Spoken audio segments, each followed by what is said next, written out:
보겠습니다. 말씀은 마태복음 14장 13절부터 21절입니다.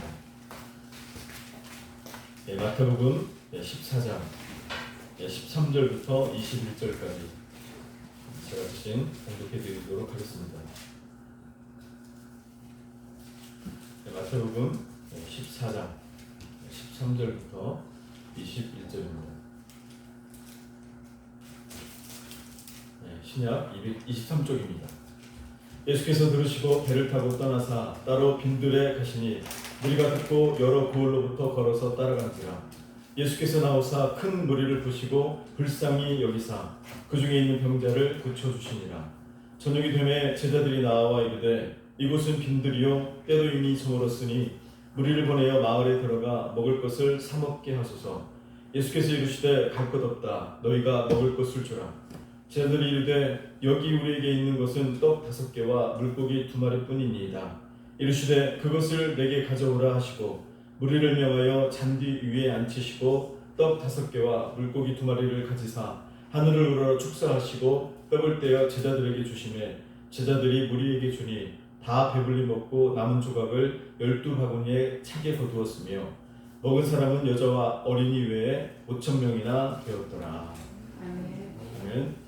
하나님의 은혜가 오늘 오전 예배 나오신 모든 성도님들과 또 온라인으로 함께 예배드리시는 모든 성도님들과 가정 위에 충만 임하시기를 원합니다. 하나님의 일에 대해서 우리가 생각할 때 많은 사람들이 큰 것만 생각합니다.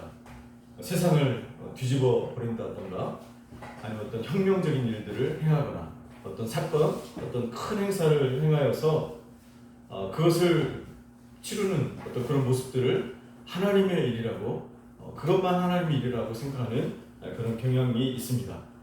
물론 그것도 하나님의 일이죠. 그런데 그것만이 하나님의 일이 아닙니다. 오늘 말씀은 또 다른 하나님의 일에 대해서 그렇게 우리에게 가르쳐주고 있습니다. 어느 날 예수님은 빈들에 가셨습니다. 많은 사람들이 예수님께서 빈들에 가신 그 모습을 보고 많은 사람들이 예수님 뒤를 따랐습니다. 예수님은 그들에게 하나님의 말씀을 전하셨고 또 아픈 자들을 또 치유하시고 회복시켜 주시고 또 병자들을 치유해 주셨습니다. 참 하나님의 나라가 그곳에 임했습니다. 그런데 문제가 생겼습니다. 저녁이 되자 이제 식사 문제가 생기게 됩니다. 사람들이 장정만 5,000명이니까요. 그곳에는 여자 어린이까지 포함시키면 아마 수만 명은 될 겁니다. 수만 명의 사람들이 그곳에 있었는데 그곳은 또 빈들이었습니다. 아무것도 없어요. 그러자 제자들이 이제 마을로 그 사람들을 보내어서 먹을 것을 사 먹게 하는 것이 좋겠다고 예수님께 제안을 합니다. 그런데 예수님이 이렇게 말씀하시는 거예요. 너희가 먹을 것을 주라. 아니 한두 명도 아니고요. 수만 명이나 되는 그 사람들에게 먹을 것을 주라고 예수님께서 말씀하시는 겁니다. 그것은 빈들입니다. 먹을 게 없어요. 제자들이 이들에게 뭐 주려고 준비한 것도 없습니다. 아무것도 없습니다. 이때 제자들은요, 떡 5개와 물고기 2마리를 주님께 드립니다. 요한복음 기록에 의하면 이것은 한 어린아이가 가져온 도시락입니다. 그 작은 것을 주님께 이렇게 드립니다. 그런데 놀라운 일이 벌어집니다. 주님께서 그것을 가지고 하늘을 우러러 축사하시고 감사기도 하시고 사람들에게 나눠주라고 했는데 그것을 통해서 장정만 5,000명이 먹게 됩니다. 수만 명이 먹고도 남는 그런 역사가 일어나게 됩니다. 오늘 말씀에서요, 성경은 우리에게 하나님의 일이 무엇인가에 대해서 말씀합니다. 무엇이 하나님의 일입니까? 그것은요, 어린아이가 자신의 그 작은 도시락, 그것을 주님께 드린 일, 그것이 바로 하나님의 일이라고 기록을 하고 있습니다. 그 도시락이 얼마나 큽니까?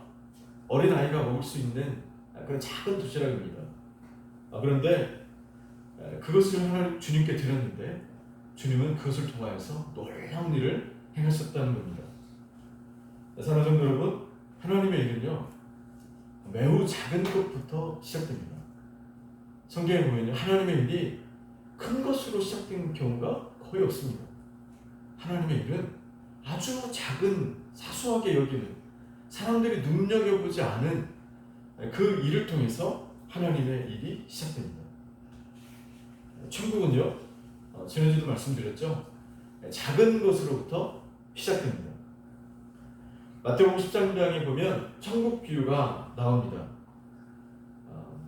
겨자씨 비유가 또 나오는데요, 이 겨자씨 잘 보입니까?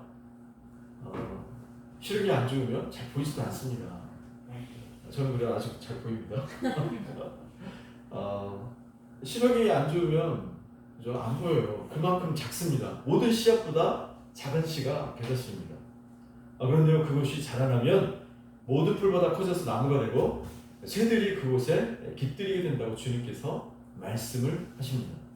하늘의 나라가 작은 겨자씨로부터 시작된다는 거죠. 또 천국은요 여자가 가루 소말 속에 갖다 넣어서 부풀게 한 누룩과 같다고 말씀합니다. 사랑하는 여러분, 누룩을 본 적이 있으십니까? 맨눈으로 보신 적 있으세요? 누룩은 보이지도 않습니다. 육안으로는요 누룩이 있는지 없는지가 잘 안 보여요. 그 누룩의 그 작은 입자가요 안 보입니다. 그 균이 보입니까? 안 보입니다. 사람의 눈에도 보이지 않을 만큼 작은 누룩이지만 어떻게 됩니까? 시간이 지나면 그 밀가루 전체를 다 부풀게 만듭니다. 이것이 바로 천국의 시작이라는 거예요. 그 시작은 누룩과 같이 작은 균과 같이 정말 작아서 보이지도 않지만 전체를 다 부풀게 하는 그런 능력이 있다는 겁니다. 그 시작이 작은 누룩에서 시작됩니다. 사랑하는 여러분, 하나님의 일에 있어서 중요한 것은요 많고 적음이나 또 그게 크냐 작냐 그것이 중요하지 않습니다. 중요한 것은 무엇입니까? 하나님의 손에 붙들리는 일입니다. 하나님의 손에 붙잡히기만 하면, 하나님의 손에 붙들리기만 하면 아무리 작을지라도 아무리 적을지라도요 그것은요 놀라운 일을 행하게 되어 있습니다. 많은 사람들이 자신의 작음에 대해서 한탄합니다. 자신의 적은 능력 때문에 아파하고 힘들어합니다. 그러나요? 그럴 필요가 없다는 겁니다. 하나님은요 능력이 큰거나 능력이 작거나 다 똑같습니다. 어떤 물질의 부분이 많거나 적거나 하나님에게는요 전혀 문제가 되지 않습니다. 문제는 무엇입니까? 그 작은 능력이, 그 작은 것이 주님의 손에 붙잡혔느냐, 주님의 손에 붙들렸느냐, 이것이 중요하다는 거예요. 오늘 우리의 어떤 능력이 작음이나 또 우리의 부족함의 그 이유 때문에요 우리가 한탄하지 않기 원합니다. 우리가 한탄해야 될 일이 있다면요 나의 적은 능력이 주님께 못 붙잡혔다는 것, 나의 그 적음이, 나의 그 작은 작지만 아직도 주님께 못 붙잡혀 있다는 것, 못 붙들려 있다는 것, 그것이 우리의 문제인 줄 알고요 우리가 그것 때문에 한탄하기를 원합니다. 오늘 말씀을 보니까요 하나님의 역사가 가시적으로 분명히 드러났습니다. 아니 그 작은 도시락에 수만 명이 먹고도 12강주리가 남았어요. 얼마나 놀라운 일입니까? 이 하나님의 역사가 언제 일어났습니까? 오늘 말씀 보니까 날이 저물 때, 이제 뭐 더 이상 할 수 있는 게 없어요. 저녁이 왔습니다. 아침도 지나고요, 아침에 밝은 햇살, 또 낮에 그 좋은 시간들 다 보내고요, 이제 저녁이 왔습니다. 날이 저물어 가고 있어요. 할 수 있는 게 없습니다. 뭐 구할 수 있거나 뭔가 싸울 수 있는 그런 시간이 다 지났습니다. 그런데요 하나님의 역사 언제 일어납니까? 날이 저물어 갈 때. 인생의 시각으로는 이제 다 끝났다, 이제 뭐 할 수도 없다, 이제 절망이다, 이런 시간입니다. 바로 그때 하나님의 역사가 일어났다는 거죠. 하나님의 생각은요 인간의 생각과 너무 다릅니다. 우리의 생각 어떻습니까? 어떤 문제가 있으면요, 아유 하나님 좀 빨리 좀 해결해 주세요. 빨리 당장 이거 해결해 주시면 정말 좋겠습니다. 우리 그렇게 생각하죠. 그래서 하나님께 기도하잖아요. 하나님 당장 해결해 주십시오. 하나님 빨리 해결해 주십시오. 그런데 어떻습니까? 많은 경우에요, 하나님의 그 역사가요, 날이 저물어 갈 때 일어난다는 거예요. 이제 다 끝났다. 인간의 시각으로는 이제 끝났다. 이제 뭐 할 수 있는 게 없다. 이제 포기할 때. 인간의 끝이요, 하나님의 시작입니다. 하나님은요, 놀라운 분이세요. 하나님 생각은요, 우리 생각과 다릅니다. 또 하나님의 그 역사가 있는 장소가 어디입니까? 빈들입니다. 뭔가 가질 수가 많고요, 뭔가 먹을 수 있는 그런 막 여러 풍성한 것들이 있는 그런 장소가 아닙니다. 빈들입니다. 아무것도 없어요. 먹을 것도 없습니다. 사람이 너무나 많습니다. 공급해야 될 양은 너무나 많은데 공급할 수 있는 양이 없습니다. 완전히 절망적인 상황이죠. 그런데 하나님의 역사가요, 이런 곳에서 일어난다는 거예요.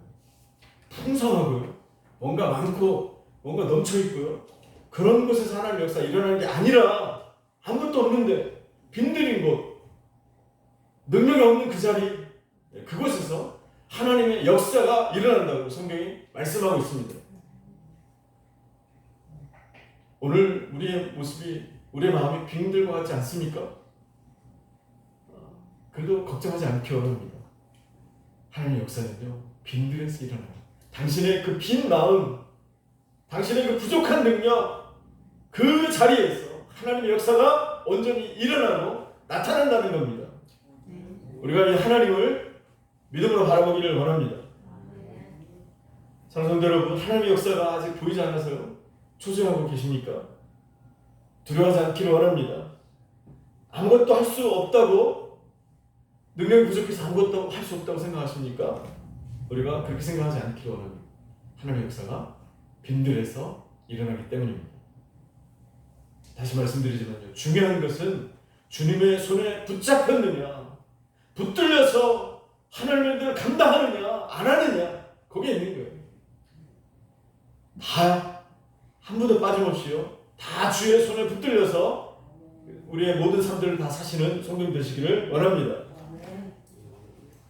두 번째로, 하나님의 일은요, 헛되지 않습니다. 세상에 영원한 것이 무엇이 있을까요? 영원함. 인간은 영혼에 대해서 생각하는 존재죠. 짐승과 다르게 인간은 영혼에 대해서 늘 생각하고 추구하는 그런 마음이 있습니다. 왜냐하면 하나님께서 성경에 보니까 영혼을 사랑하는 마음을 주셨대요. 인간은 영혼에 대해서 생각합니다. 영혼을 살고 싶으시잖아요. 천국이 좋아도 이 땅에서 오래 살고 싶으시잖아요. 세상에 영원한 것이 무엇이 있을까요?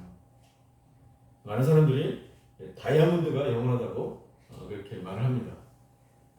영원한 다이아몬드 다 수백 개씩 가지고 싶으실 텐데, 저도 한 1000캐럿 정도 있으면 좋겠습니다. 아멘. 그런데요, 이 사람들이 다이아몬드는 영원하다 이런 인식이 만들어진 것은 한 100년 정도밖에 되지 않았대요. 예전에 이 다이아몬드는, 지금도 그렇지만 희소성이라는 게 있잖아요. 그래서 이 다이아몬드는 부자들이나 이렇게 가지고 다니는 그런 보석이었다고 합니다. 일반 서민들은 갖고 다니지도 못했대요. 그런데 남아프리카 공화국에서요, 많은 다이아몬드 광산이 발견되기 시작했습니다. 그러니까 생산량이 많아지니까 다이아몬드 희소성이 떨어지고 가치가 떨어지게 되었습니다. 이런 일이 일어나니까 드비어스라는 회사가 이것을 이제 방지하려고 공급량을 조절해서 희소성을 아주 높이려고 발견되는 광산들마다 다 족족 사들였습니다. 그런데 한계가 있겠죠. 뭐 몇십 개, 몇백 개는 살 수 있겠지만 어떻게 그걸 다 사들입니까? 그러자 이제 전략을 바꿉니다. 어떻게 바꾸냐면, 이 사람들이 다이아를 구매하고 싶은 마음을 갖도록 하는 그런 전략을 세우게 됩니다. 사람들이 많이 이제 사고 싶어 하면, 그죠? 희소성이 또 더 높아지겠죠. 아무래도 많은 사람들이 살 거니까. 그래서 어떤 전략을 펴냐면, 이 드비오스 회사가 광고, 잡지, 신문, 영화 이런 등 모든 미디어를 통해서 다이아몬드가 사랑의 증표다, 이런 인식을 심어주게 됩니다. 그래서 사람들이 그죠? 그러면 사랑의 증표니까 뭐예요? 결혼할 때마다 다이아를 이렇게 사도록 그런 마음을 갖도록 이렇게 했다는 거죠. 또 사랑의 증표니까 남녀들이 이제 상황이 되면 줄 수 있게 그렇게 한 거죠. 다 상술입니다. 여러분들은 다 속고 계신 거예요. 그런데 다이아몬드 세공사들이 이제 다이아몬드를 이제 깎습니다. 어떻게 깎냐면, 먼저 다이아몬드 광물의 안에 내부 결정에 깨진 부분이 없는가를 봐요. 그래서 그 부분에 따라서 이렇게 다이아몬드를 커팅을 합니다. 그래서 그 어떻게 깨졌느냐에 따라서 크기와 모양이 이제 결정되는 거죠. 이 다이아몬드도요, 안 깨질 것 같죠? 깨집니다. 유압 프레스기 있죠? 그걸로 눌러버리면 깨집니다. 다이아몬드도 잘 깨지진 않지만 깨집니다. 다이아몬드도 영원하지 않은 거죠. 다이아몬드는 영원한 것이 아닙니다. 금덩이가 영원합니까? 영원하지 않습니다. 이 세상에 영원한 것이 없어요. 다 시간이 지나면 결정이 다 흐트러지고 약해지고 다 깨지고 무너집니다. 그렇지만 영원한 것이 있습니다. 바로 하나님의 말씀이 영원합니다. 인간의 말도 영원하지 않고 하나님의 말씀은 세세 무궁토록 있다고 성경이 또 기록을 하고 있습니다. 그래서 우리가 무엇보다 하나님의 말씀을 더욱더 추구해야 될 줄로 믿습니다.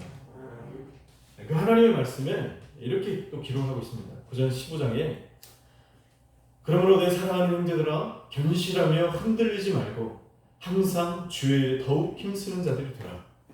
이는 너희 수고가 주 안에서 헛되지 않은 줄 알미라. 주의 일을 더 감당하라는 거예요. 왜냐하면 그 주를 위한 모든 수고가 헛되지 않다고 성경이 말씀하고 있습니다. 사랑하는 성도 여러분, 참 교회를 참 많은 어려움이 있었지만 참 그동안 지키시느라고 많은 애를 쓰셨죠. 정말 하나님의 그 위로하심이 함께 하실 줄로 믿습니다. 많은 사람들이요, 인생이 허망하다고 그렇게 말을 합니다. 온갖 부귀영화를 다 누리고 또 온갖 쾌락을 다 누렸던 솔로몬이 이야기를 하죠. 인생이 너무 허망하다고. 그런 이야기를 전도서에서 여러 차례 합니다. 허망한 인생이라고. 1장에 들어가면 헛되고 모든 것이 다 헛되다. 사람이 하는 수고하는 모든 수고가 다 무엇이 유익한고 하면서 인생의 허망함과 허무함과 헛됨에 대해서 그가 이야기를 했습니다. 그런데 오늘 구전 15장은요, 헛되지 않은 일에 대해서 이야기를 합니다. 그것이 뭐냐면 하나님의 일이라는 거예요. 인생의 일은 헛되지만 하나님의 일은 헛되지 않다고 성경이 우리에게 말씀하고 있습니다. 주에게 힘쓰는 그 일, 주에게 힘쓰는 그 모든 것들은 헛되지 않다라고 성경이 우리에게 말씀하고 있습니다. 그래서요, 우리가 그 무엇보다도 하나님의 일들을 더 감당하는 우리 인생들이 되어야 될 줄로 믿습니다. 이왕 살 거면요, 헛되지 않게 살아야 되잖아요. 주를 위해서 그렇게 살아야 되잖아요. 그것이 헛되지 않다고 말씀하고 있습니다. 웨스트민스터 소요리문답이라는 것이 있습니다. 거기에 보면요, 이렇게 이야기합니다. 사람의 제일 되는 목적은 하나님을 영화롭게 하고 영원토록 그를 즐거워하는 것입니다. 참 얼마나 이게 보석과 같은 고백인지 몰라요. 사람의 제일 되는 목적, 사람의 제일 되는 본분은 하나님을 영화롭게 하고 그분을 영원토록 즐거워하는 것입니다. 그것이 사람의 본분이며 사람의 목적이라고 그렇게 말하고 있어요. 사랑하는 성도 여러분, 오늘 우리가 우리의 모든 시간들을요, 허망하게 보내지 말고 우리 모든 삶을 통해서 정말 주님의 일들을 아름답게 감당함으로 하나님을 영화롭게 하는 우리 성도님들 다 되시기를 원합니다. 잘 살면 뭐합니까? 부자로 살면 뭐합니까? 그 삶에 하나님을 영화롭게 하는 모습이 없다면 정말 온갖 부귀영화를 누린들 그것이 무슨 유익이 있겠습니까? 영원에는요 아무 유익이 없습니다. 아무리 물질적인 부유함 가운데 살아도요, 아무리 멋진 차, 큰 집, 편안한 집, 정말 누릴 거 다 누리면서 먹을 거 다 먹으면서 온갖 산의 진미를 다 즐길지라도 그 인생에 하나님을 영화롭게 하는 모습이 없다면 그 인생이 무슨 유익이 있겠습니까? 사랑하는 여러분, 좀 부족하게 살지라도, 좀 재화가 모자랄지라도, 또 건강이 좀 연약할지라도요, 우리 모든 삶과 모든 인생이 하나님을 영화롭게 하는 그런 삶과 인생들이 다 될 수 있기를 원합니다. 재능이 부족해도요, 주님께 드리면 됩니다. 그러면 하나님 영광 받으시고 하나님의 이름 영화롭게 되는 거예요. 사랑하는 여러분, 또 성경이 말하는 헛되지 않은 삶이 있어요. 그것은 뭐냐면요, 너무 좋은 겁니다. 하나님께서 주신 분복과 함께 행복을 누리면서 사는 삶, 그것이 헛되지 않습니다. 전도서 9장 9절에 이렇게 말씀합니다. 내 헛된 평생의 모든 날, 곧 하나님이 해 아래에서 내게 주신 모든 헛된 날에 내가 사랑하는 아내와 함께 즐겁게 살지어다. 그것이 내가 평생에 해 아래에서 수고하고 얻은 내 몫이니라. 사랑하는 아내와, 사랑하는 남편과, 사랑하는 자녀들과 그렇게 함께요, 즐겁게 행복한 가정을 이루면서 살아가는 그 삶이 헛되지 않다고 말씀하고 있습니다. 그것이 하나님께서 이 땅을 사랑하는 그의 사랑하는 백성에게 주신 복이라고, 복의 하나라고 성경이 말씀하고 있습니다. 그래서 우리가 무엇보다 노력해야 될 것이 무엇이냐면 행복한 가정을 만들기 위해서 노력하셔야 됩니다. 아름다운 정원은요 그냥 만들어지지 않습니다. 내버려두면 풀과 잡초가 나고요, 많은 시간이 지나면 짐승들이 그곳에 무과합니다. 아름다운 정원을 만들려면 노력해야 돼요. 풀을 뽑아내야 되고 잡초를 다 제거해야 되고 짐승들을 다 쫓아내거나 잡아야 됩니다. 그 노력이 있은 후에 아름다운 정원이 만들어지는 것처럼 우리 가정도 마찬가지예요. 잘 되겠지 방치하면 안 됩니다. 내 남편 그냥 방치하면 안 됩니다. 노력해야 되죠. 내 아내 방치하면 안 되죠. 노력해야 됩니다. 그래야 내 자녀도 마찬가지고 노력을 해야 아름다운 가정을 이룰 수 있는 거예요. 그것이 헛되지 않다고 성경이 말씀하고 있습니다. 성경의 정신은요, 가정을 얼마나 소중히 여기는지 우리가 알 수가 있습니다. 가정은 그 무엇보다 소중해요. 교회의 가장 기본 단위가 가정입니다. 가정이 무너지면 교회가 무너지는 거예요. 사단은요, 요즘 어떻게 그 전략을 세우냐면 가정을 깨뜨리려고 온갖 모략과 온갖 그 전략을 펼칩니다. 왜? 가정이 깨지면요, 교회는 자동적으로 깨집니다. 그런데 성경의 정신은 가정을 그 무엇보다도 소중하고 귀하게 여기고 있습니다. 사랑하는 성도 여러분, 가정을 지키기 위해서, 가정을 세우기 위해서 많은 노력을 하시기 바랍니다. 아름다운 가정을 이루셔서 행복하게 이 땅 가운데 사시기 바랍니다. 그것이 헛되지 않다고 성경이 말씀하고 있어요. 아직 결혼하지 않는 우리 다음 세대, 특별히요, 이 아름다운 가정을 이루기 위해서 많이 기도하셔야 됩니다. 우리 남자 청년들은 아름다운 하나님께서 예비하신 정말 좋은 배우자를 만날 수 있도록, 여인들 만날 수 있도록, 여자 청년 마찬가지로 아름다운 가정, 복된 가정, 행복한 가정을 이룰 수 있도록 많이 기도해야 됩니다. 그리고 하나님 예비하신 배우자를, 믿음의 배우자, 믿지 않는 배우자 만나면 안 됩니다. 믿음의 배우자를 만나셔서 믿음의 행복한 가정을 이루시기를 원합니다. 개인적인 이야기인데, 저희 가정은 아버지 어머님이 많이 일을 하셨어요. 그래서 제가 제 아내를 만났을 때 이 가정의 분위기가 너무 다른 거예요. 제 아내의 가정은 너무나 행복한 겁니다. 가정에 가면 같이 있고 싶어요. 즐겁고 재밌으니까. 저희 부모님은 많이 바쁘셔서 느끼지 못한 그 분위기를 느끼니까 참 부럽더라고요. 그런 가정이 있더라는 것을 그때 알았습니다. 이렇게 행복하고 즐겁고 재밌는 가정이 있구나. 성도 여러분, 성경은 그런 가정을 말씀하고 있습니다. 믿음에 세워진 가정, 그 안에 하나님 주신 복을 누리는 가정, 행복이 정말 넘치는 가정, 그 가정에 대해서 말씀하고 있습니다. 우리가 이거 소홀하게 여기면 안 되고요. 많이 기도하셔야 됩니다. 많이 이런 가정을 만들기 위해서 애쓰시고 노력하셔야 되고, 우리 자녀들도 그런 가정을 세워갈 수 있도록 우리가 또 가르쳐야 될 줄로 믿습니다. 기도밖에 없습니다. 이를 위해서 많이 기도하시기 바랍니다. 세 번째로요, 많은 사람들을 옳은 대로 돌아오게 하는 하나님의 일, 그 하나님의 일이 영원하다고 성경이 오늘 또 말씀하고 있습니다. 다니엘서 12장 3절에 이렇게 말씀하십니다. 지혜 있는 자는 궁창의 빛과 같이 영원토록 빛날 것이요, 많은 사람을 옳은 대로 돌아오게 한 자는 별과 같이 영원토록 빛나리라.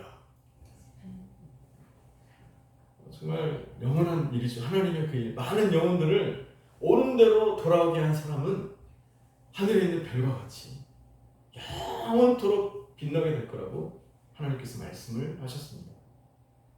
우리가 이 일에 투자해야 될 줄로 믿습니다. 1956년 1월 6일에요.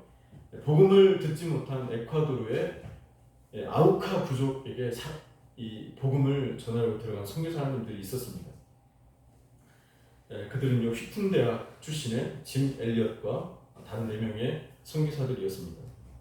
그들은 헬리콥터를 타고요, 에콰도르 동쪽에 있는 쿠라라이 강가에서 착륙을 해서 이렇게 주일들을 간다기 시작했는데, 이틀 뒤에 1월 8일 5명의 선교사가 아우카 전사들에게 창과 도끼로 죽임을 당한 채 발견됩니다. 이틀 만에 험하게 이렇게 죽은 모습처럼 발견됩니다. 짐 엘리엇 선교사, 그때 나이가 29살이었습니다. 그 당시 라이프즈라는 잡지가 있었는데, 이 사건을요 10페이지에 달하는 기사로 다루면서 이 얼마나 불필요한 낭비인가라고 비판하면서 그들의 선교의 모습을 아주 회의적인 모습으로 이야기하면서 질문을 제기했습니다. 그러나 5년이 지나서요, 짐 엘리엇의 아내 엘리자베스 엘리엇이요, 부족 안으로 들어갑니다. 그리고 그 부족민들을 섬깁니다. 그들과 함께 생활하고 그들에게 글을 가르쳐주고 병자를 정성껏 간호해주면서 여자들을 또 많이 사랑해주고 그들도 섬겨가기 시작했습니다. 그녀는 5년이 될 때마다 이렇게 본국으로 돌아와서 안식년을 가졌는데, 돌아갈 때마다 그 부족민들이, 아우카 부족이요, 송별회를 해줬습니다. 송별회가 끝날 무렵에 부족의 추장이 그녀에게 질문합니다. 당신은 도대체 누구입니까? 왜 우리를 위해서 이렇게 고생하고 희생합니까?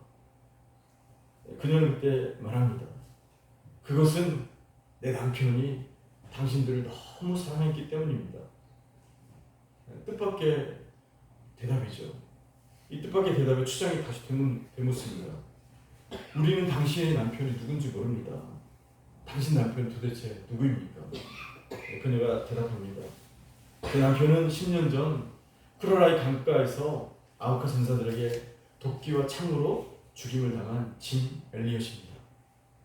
나는 내 남편이 당신들을 얼마나 사랑하는지를 알려주려고 왔습니다. 그리고 내 남편보다 당신들을 더 사랑하시는 예수 그리스도와 그분의 기쁜 복음을 당신들에게 전하기 위해서 이곳에 왔습니다. 그는 눈물을 흘리면서 조용히 이야기를 했습니다. 그러자 이 아우카 부족이 큰 감동을 받습니다. 그리고 그때 그 자리에서 아우카 부족이 예수님을 구주로 다 영접하게 됩니다. 후에 짐 엘리엇 성교사를 죽였던 그 아우카 부족의 그 청년은요, 아우카 부족의 목사가 됩니다. 그래서 온 부족이 다 구원에 이르게 되는 겁니다. 짐 엘리엇은 이렇게 말을 했습니다. 영원한 것을 위하여서 영원하지 않는 것을 포기하는 것을 어리석다 하지 마라. 영원한 그 일을 위해서, 영원한 하나님의 일을 위해서 그가 헌신하는 거죠. 사랑하는 성도 여러분, 말씀을 마치겠습니다. 하나님의 일은요, 내가 할 수 있는 그 작은 것, 내 능력을 주님께 드리는 일입니다. 하나님의 일은 결코 헛되지 않습니다. 또한 많은 사람들을 옳은 대로 돌아오게 하는 하나님의 그 일은요, 영원토록 빛나게 됩니다. 기도하겠습니다. 하나님 아버지, 오늘 하나님의 일에 대해서 같이 나눴습니다. 어린 소년이 자신의 도시락을 가져온 그 작은 도시락을 통해서 그것이 주님의 손에 붙들렸을 때 많은 놀라운 일들을 행하며 많은 사람들의 어려운 모습들을 다 하나님께서 또 하나님께서 회복하셨던 것처럼 충족해 주셨던 것처럼 아버지 하나님, 오늘 우리가 하나님 내가 가지고 있는 그 작은 재능들을 주님께 드릴 수 있는 하나님의 은혜가 있게 하여 주옵소서. 하나님의 일은 결코 또 헛되지 않다고 말씀해 주셨습니다.